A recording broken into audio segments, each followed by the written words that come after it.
Israel के खिलाफ Iran का करारा प्रहार, उसका करारा बदला सामने आ गया है दोस्तों। सबसे पहले मैं आपके सामने बमुश्किल 5 से 6 सेकंड की एक वीडियो दिखाना चाहता हूं और आप देखेंगे ईरान का एक हाइपरसोनिक मिसाइल सीधे तेल अवीव इजराइल में आके गिरता है। देखिए वीडियो और फिर उसके बाद इस हमले के क्या मायने हैं वो मैं आपको बहुत तफसील से समझाने वाला हूं। देखिए वीडियो। दोस्तों शुरू का ये वीडियो देखकर आप समझ गए होंगे आज का मेरा ये वीडियो कैसा होने वाला है और किस पे होने वाला है। दोस्तों आपकी जानकारी के लिए मैं बता दूं, उसको गौर से सुनना कि दुनिया के अंदर अब क्या थर्ड वर्ल्ड वार होगी, क्या दुनिया के अंदर जंग छिड़ जाएगी। इजराइल ने जो ईरान के साथ किया है उसकी वजह से दुनिया के क्या हालात हैं। इजराइल और ईरान की जंग में बहुत बड़ा कांड होने वाला है। जी हाँ दोस्तों, अमेरिका जो इजराइल का साथ दे रहा है, अब ईरान का साथ देने के लिए बहुत सारे देश आ चुके हैं। जी हाँ दोस्तों, आज मैं इस वीडियो के अंदर मैं बताऊंगा इजराइल और ईरान की जंग में किसको नुकसान होगा और कैसे दुनिया के अंदर जंग छिड़ेगी। जी हाँ दोस्तों, ईरान का साथ देने के लिए कई सारे देश उठ खड़े हुए हैं और लोग कह रहे हैं कि ईरान के साथ इजराइल गलत कर रहा है। दोस्तों ईरान पलटवार कर रहा है और ईरान ने ये साफ तौर पर कह दिया है कि इजराइल को इसका अंजाम बहुत बुरा भुगतना होगा, हम नरक बना देंगे इजराइल को। जी हाँ दोस्तों, अभी मैं आपको जो वीडियो दिखाऊंगा उस वीडियो में आपको सारी डिटेल और पूरी जानकारी मिलेगी और आपको पता चलेगा कि ईरान और इजराइल की जंग के बाद क्या होने वाला है।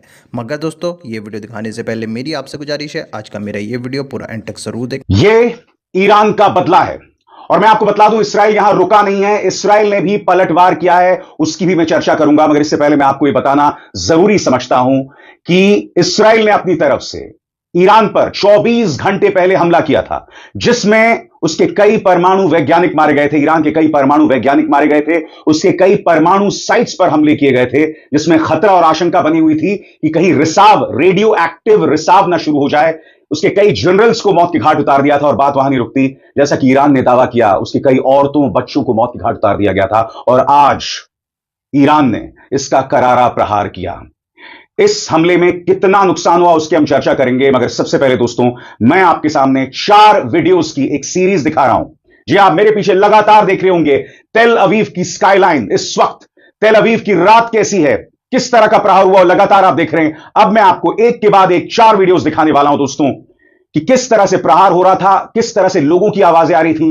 आपके सामने एक के बाद एक 4 वीडियोस तेल अवीव पर और उसकी घातक रात पर। देखा जाए।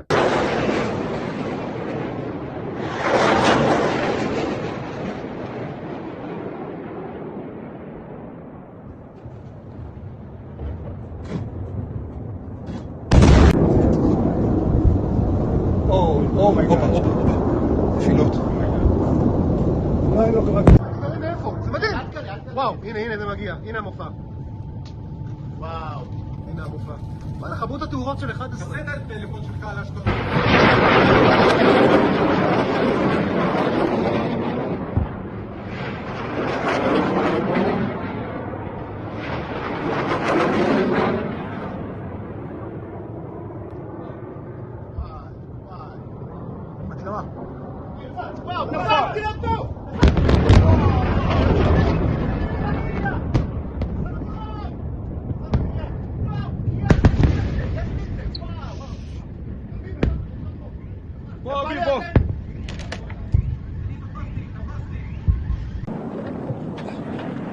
Okay. Guys, come on, everyone move. Everyone move now. Stay with us, stay with us. Pick up the gear, let's go. All right, so there you can see, I mean, this has happened again. We've seen this before, but this is a barrage of missiles, the likes of which we maybe did not see the last time. And the other unknown, Sandra, is as Iron Dome and David Sling and the Arrow system and the Terminal High Altitude Air Defense systems are all going off at the same time, it seems here. The last time this happened, there was a coordinated defense between Israel, the United States, and other countries, including Jordan, to intercept these with aircraft as well. सबसे बड़ी बात, sky news, अमेरिकी sky news ये दावा कर रहा है कि इसराइल का जो आयरन डोम है, जिसके चलते वो मिसाइल्स को रोक पाता है, ड्रोन्स को रोक पाता है, ईरान ने उसे तोड़ दिया है। सही सुना आपने, ईरान ने तोड़ दिया और तभी ये हाइपरसोनिक मिसाइल्स जो हैं तेल अवीव में आकर गिर रही हैं। मैं आपको बतला दूं, चूंकि इसराइल के अंदर काफी हद तक एक किस्म की प्रेस सेंसरशिप है, इसलिए दुनिया तक ये जानकारी नहीं पहुंच पाएगी कि दरअसल इसराइल को कितना नुकसान पहुंचा। मैं आपको स्काई न्यूज का एक वीडियो दिखाना चाहता हूं जो आप अपने स्क्रीन में देख रहे हैं, जिसमें बताया जा रहा है कि किस तरह से आयरन डोम जो है वो बचाने में नाकाम रहा है तेल अवीव में। देखा जाए। Live shots from Tel Aviv showing missiles coming in across Israel.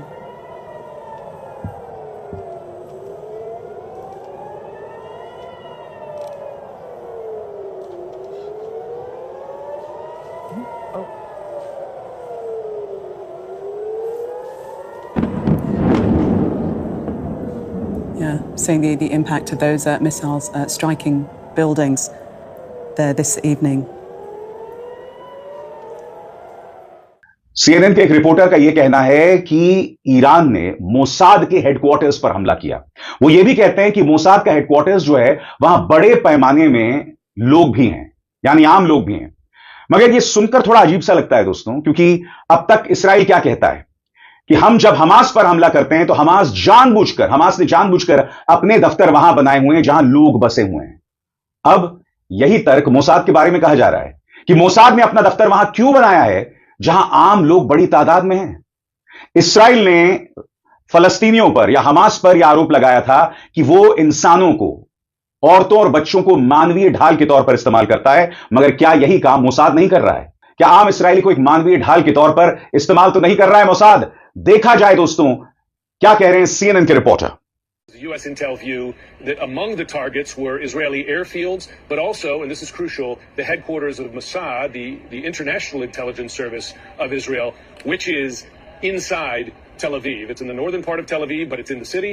It's in a densely populated area. And of course, the concern is if you're firing, even though Iran might consider that a military target, it is in a densely populated city with civilians around it. And that's just one more layer of escalation. तो आप में से जो लोग मेरी इस बड़ी breaking news में जुड़ रहे हैं, आपके लिए बहुत जरूरी हो जाता है कि इन तस्वीरों के बाद मैं आपके सामने पेश करूं कि दरअसल ये खबर क्या है। मैं अलग अलग सोर्सेस के जरिए दोस्तों, सिर्फ एक सोर्स नहीं, मैं आपके सामने Fox News, Sky News, CNN, Al Jazeera, तमाम सोर्सेस के जरिए ये खबर पेश करने वाला हूं। आपको कहीं जाने की जरूरत नहीं है दोस्तों, तमाम जानकारियां आपको मेरे मंच पर मिलने वाली हैं। सबसे पहले आपके सामने खबर क्या है। ईरान का हमला काफी जबरदस्त था। ईरान ने 13 जून 2025 की रात को तेल अवीव समेत कई इसराइली शहरों पर 150 से ज्यादा बैलिस्टिक मिसाइलें और 100 से ज्यादा ड्रोन दागे।